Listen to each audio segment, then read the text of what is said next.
Hi, it's Amanda Shi, and you're watching Thursday Live. It's a show for people in business. Today, we are joined by Joshua Peck. He is a career changing coach and help people leave their job for a new career that brings balance and fulfillment. Joshua Peck, welcome to the show. Thank you very much. Really nice to be here. It's nice to be invited. Thank you very much for having me. Can you briefly introduce yourself?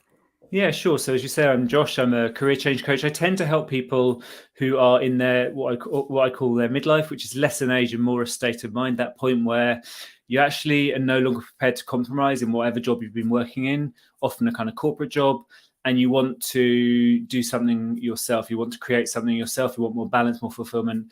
And so often I work with people to help them create new businesses, move out of corporate jobs, or move into jobs that really just suit them better. And that's what I do, be it to essentially help them be fulfilled and happy in whatever it is they're doing. Great, sounds fantastic. I think I have encountered lots of people who are actually desperate for your help. And just, I want to ask, where you base? Yeah, so I'm in the UK. I'm in East London in the UK. It's very cold, very rainy, very wet here at the moment. Okay, so your clients are like worldwide, I All imagine. over the world, in lots in the UK, obviously, but in France, in Spain, in India, in Wow. Singapore, in Indonesia, in the US, everywhere. They're all over the world. Because here's the thing: like, no matter what our job market, no matter what we're doing, career change isn't really about a job. It's about who we are and what we want out of life. So what I do is really not specific to one job, one sector, one job market, because it's specific to human beings, and we're all them, right? Yeah, I do tend to think like a lot of people find out what they truly desire to do is later on in life, Yeah. right? So there's always a shift, it's a change when we go through life. I Yeah. think that's right, because I think our priorities change. In our 20s, we're often we feel very fulfilled by working hard, by playing hard. Actually, whatever we're doing, kind of doing a good job, getting a bit more senior, all that kind of stuff, that's fulfilling in and of itself. In our 30s, we tend to change more to it being about settling down. So we maybe meet our partner, have our kids, buy our home, and then it tends to be, and these ages are a bit different country to country. So some countries will do their kind of stages earlier, others later, but generally it's kind of towards midlife, that kind of later 30s, early 40s, 50s point, where actually the priorities shift to being much more about fulfillment, about meaning, about really having about the impact that you have on the world. And there's this really interesting point where what I see is people with lots and lots of responsibilities, a big job, they've got kids, they've got mortgages, all that kind of stuff. And at the same time as they feel really stuck by that, they also get to the point of not being prepared to settle anymore, when actually the call of doing something that really answers that need to change the world in a meaningful way, whatever that is to them, becomes too great to ignore at exactly the same time where they feel least able to do it. And that's the tension that I help them work through. Yeah, I have lots of women tell me like after 40, they will say like, my kids are grown up. They don't need me anymore. This is time for me to do me. Yeah, exactly. And the challenge then is, you've probably spent 20 years, and I work on this with my clients, and it was the same for me. This is my second career. I went through a career change, and I found exactly the same thing, that after 20 years of like working flat out in the job, of like raising your kids, of running around, when it's time to do you're often not very clear on who you are. And your identity is bound up in your children, if you have them, certainly in our jobs. So at the point when our children maybe get a bit more independent, when our job becomes less meaningful for us, when maybe we're not seeing our friends in the same way we did in our 20s, all the things that we define ourselves, all the things that we define our identity by, start to be less weighty, less tethered, less stable. And so it can be really hard knowing who we are. And so actually, the work that I do with people, first of all, in a career change, is to really get clear on who you are again. Because when you're clear on who you are, then it really becomes easy. That's the hard part, I think, to Yeah. find out that. It's the So hard part, but it's the fun part. It's the bit where people you can see them, they come in and they're stressed. They've been thinking about a career change, often for months, or actually probably even years. They've probably got into a place at work where they're kind of quietly quitting. They're not committed in quite the same way. I can hear my kids noisily That's running okay. past the door. Apologies That's if you can okay. hear Yeah. that. And actually, work's got a little bit toxic because they're not that engaged in it anymore. They're maybe not showing up in quite the same way. They're maybe getting some negative feedback. So they've got into this kind of toxic resentment loop. And actually, the bit where you start to enable them to reconnect with who they are at this point in their life and be really clear about who they are and what they want, that's when you see their shoulders drop. That's where you see the joy come back into their life. That's where they discover that actually they have the ability to be happy in this life right now, whatever it is that they're doing. And it's really rewarding. I love doing it. Fantastic. So, okay, on the this is another question, interesting question. Have you heard of Malta? Have you been to Malta? I have. I went only once. I went to a really lovely wedding there. A friend, his family's Maltese, so he and his wife got married there, and we had a beautiful week staying there, and then a really incredible wedding right in the center of Valletta. It was really, really, really lovely. So every time I watch Eurovision and the judge comes from Valletta, I think, oh, I had that great holiday there. So I have very, very fond memories of Malta. I hope to go back sometime. Yeah, you have to. Yeah. So let's dive into the question I have for you. I've looked up your Instagram. It's the wealth of information there. I was just blown by it, like how much information I actually learned from you. Just keep watching one video after another. So first question would be, I have met so many women who want to start to coach people or start their business and Yeah. bring their experience and knowledge to help more people. So, but they don't know where to start. Can you talk about how you usually guide people when they don't know where to begin? Yeah, absolutely. And the first kind of a bit of advice I have is a don't. It's a what not to do, because the mistake most people make in a career change is they're in some kind of situation that's not working for them. And what they do is they try and work out what it is that they're able to do. So they look at lots of different jobs and try and work out what their skill set can match with. Now that's very logical, it's very rational, but the trouble with that approach is that a midlife career change isn't about a job. It's about aligning who you are with what you do. We often start out in our first career, often in our teens, when we start to narrow down the subjects we study at school and then choose our university degree. And then choose. So we've made a set of decisions, often by our early 20s, that have got us into a career that then lasts 20 years. So 20, 25 years of a career, the career hasn't changed very much. We've grown and progressed, whatever, but we have fundamentally changed. And so the feeling that brings most people into a career change is the feeling of their career being here and them being there. And the distance between the two is that feeling of not being fulfilled, of not being in the right place. But most people look for the answer in, what job could I do? Was actually the place to look is, who am I? What is important to me now? We trade a huge amount of our time for our job. And actually, this is about what is going to be meaningful enough to make it worthwhile me giving up all of this amount of my life. And so the first one, the kind of don't, is stop looking on LinkedIn, stop looking on Indeed and Monster and whatever version of kind of job search sites you have. Stop thinking about the job and instead start thinking about you. Don't jump to the solution, because I coach probably 70 or 80% of the people I coach have not yet made their career change, but another 20, maybe 30% of the people who've made a career change that hasn't worked, and they've come back to me to work out why, whether they can save it, whether they need to do something different. And I'll talk in a minute about what the really important component parts are of a successful career, and therefore a successful career change. If you don't have these, and if you don't get it wrong, and if you jump straight to job and think, oh, that looks fun, then you're often likely to make a mistake. And so my first advice is, don't start with the job, start with you. That's fantastic advice, really. Yeah. Okay. And next question. People have experience and skills. They can help other people, but they feel like they're not good enough. They don't have enough experience. And I saw a video you put out, like on your Instagram, about the 3 levels of confidence. Can you talk about it?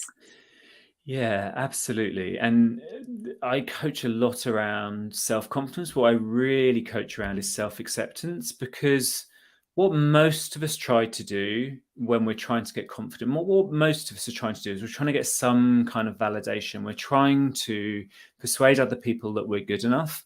Now, that will get you so far. Actually, confidence is not, for most people, a starting point. Confidence is a product.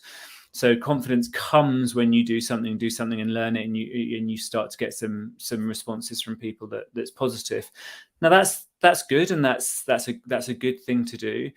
But actually, the much more powerful place to be is a place of self-acceptance, and that's you can have that without any kind of without having done anything in your career change yet. So self-acceptance is the place of knowing that whatever I do, even if I do nothing, I'm good enough already. And all of us have a kind of need to, it's got a bit of a bad name nowadays, people please. But in Mm, essence, not so long ago, not so many thousands of years ago, we were all kind of living in tribes on the plain, and actually on the plains. And if we needed to find food, find shelter, if we were sick, we needed other people. And so our very survival depended on other people in the tribe liking us, accepting us, allowing us to stay in that tribe. And so people pleasing is absolutely, absolutely bred into us.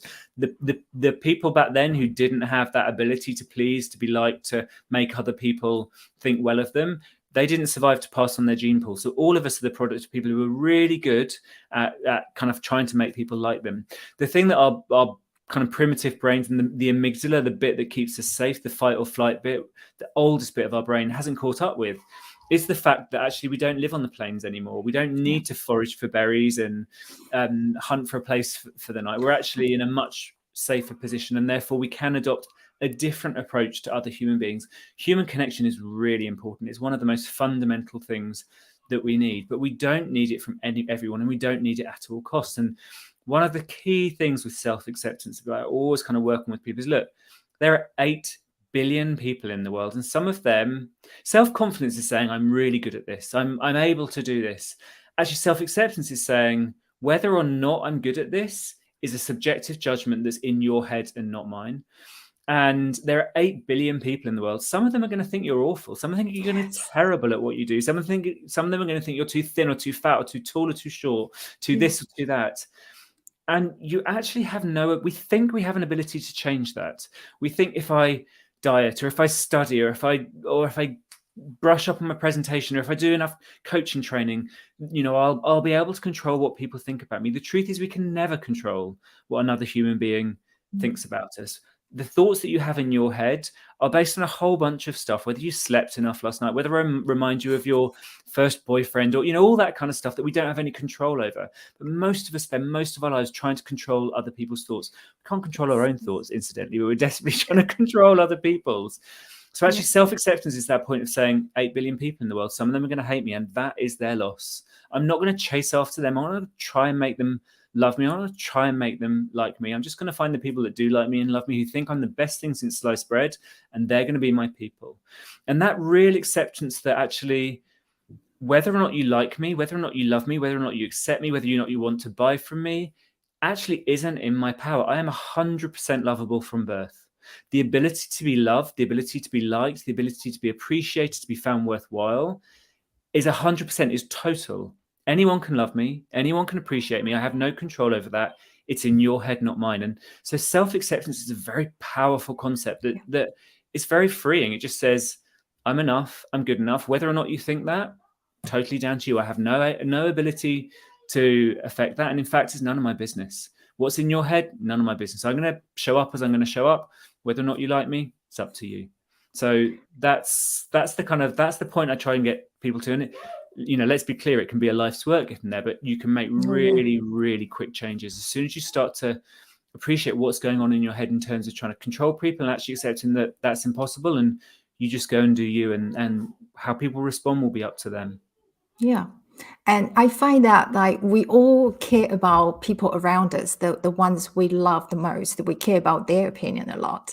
Like sometimes I do see people, they go through a phase like they want to change their career. That also means some part of themselves they have to change as well. And they feel like if they have something change, their friends and family will look at them different and will not treat them the same, will not receive the same love. And that's kind of a fear and Yeah, scare yeah. for people to do as well. Yeah. And my experience is that does happen, that actually all of us like life to stay Some, this bit of our brain that keeps us safe looks out for risk and looks out for danger and tries to keep us away from risk and danger. And what's risky and dangerous? Any kind of change, anything where we don't know what's going to happen, where we don't. The truth is, we never know what's going to happen. What are the two things Yes. we can guarantee? The sun's going to come up and we're going to die. That's about it. Everything else, COVID. If COVID taught us nothing else, is that there can be some pretty big things around the corner that hit us without any notice, and there we are.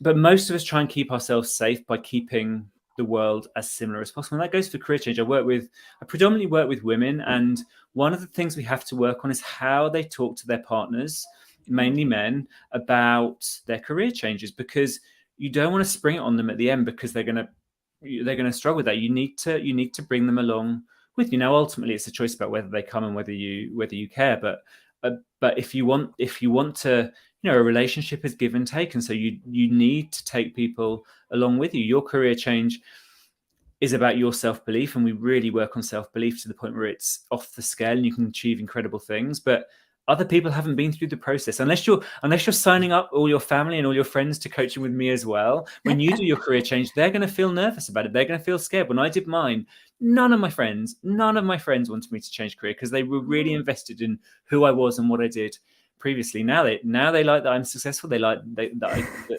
they can come to me with questions, but none of them did before. Not one or two of them, but people like you to stay constant. They like you to stay the same because that's safe for them. So you have to engage with that, but that's in their head. None of your business.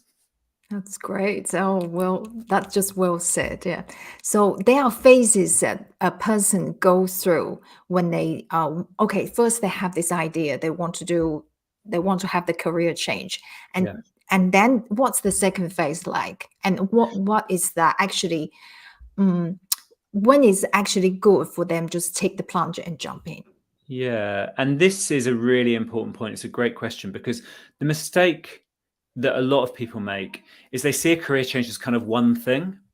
It's kind of what, I used to do this thing and now I do this thing. Actually, a career change is three separate points. And most people come to me when they've been going around in circles for quite a long time. It's quite rare. But sometimes people know exactly what it is they want to do and then they'll kind of get on and do it. And I do coach through that stage of kind of making it happen. A lot of my coaching is in the first of the three stages, which is what on earth is it that I want to do next with my career? Most of the people I speak to, they know they don't want to do what they're doing anymore.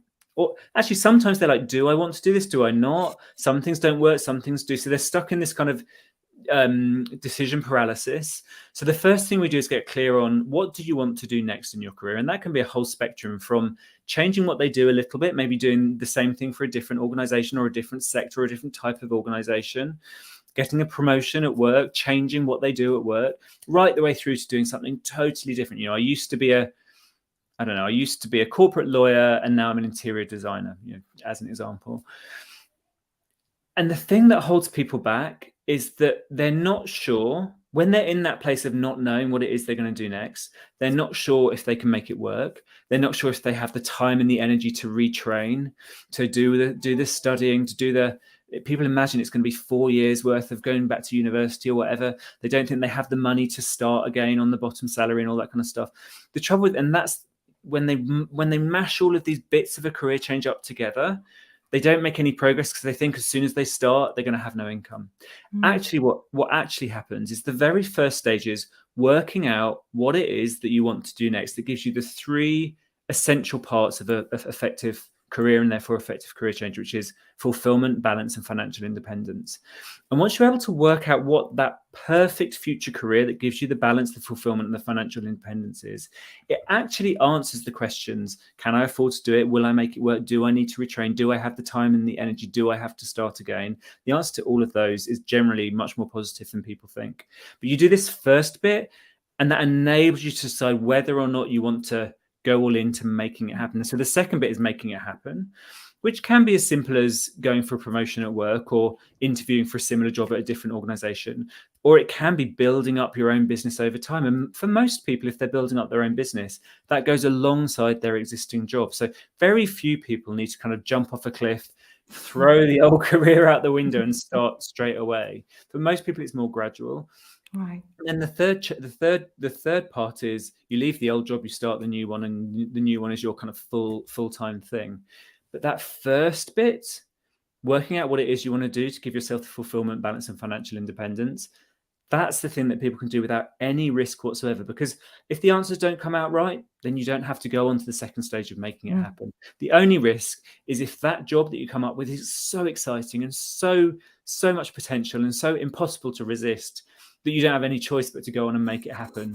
So that's the thing I think people actually worry about. If they start the process, will they be able to stop it? Actually, what I found is once they start that process, life gets so much better because you're taking back control of your life already. You're taking aligned action. It makes a huge difference to your happiness, to your well-being, to how life is.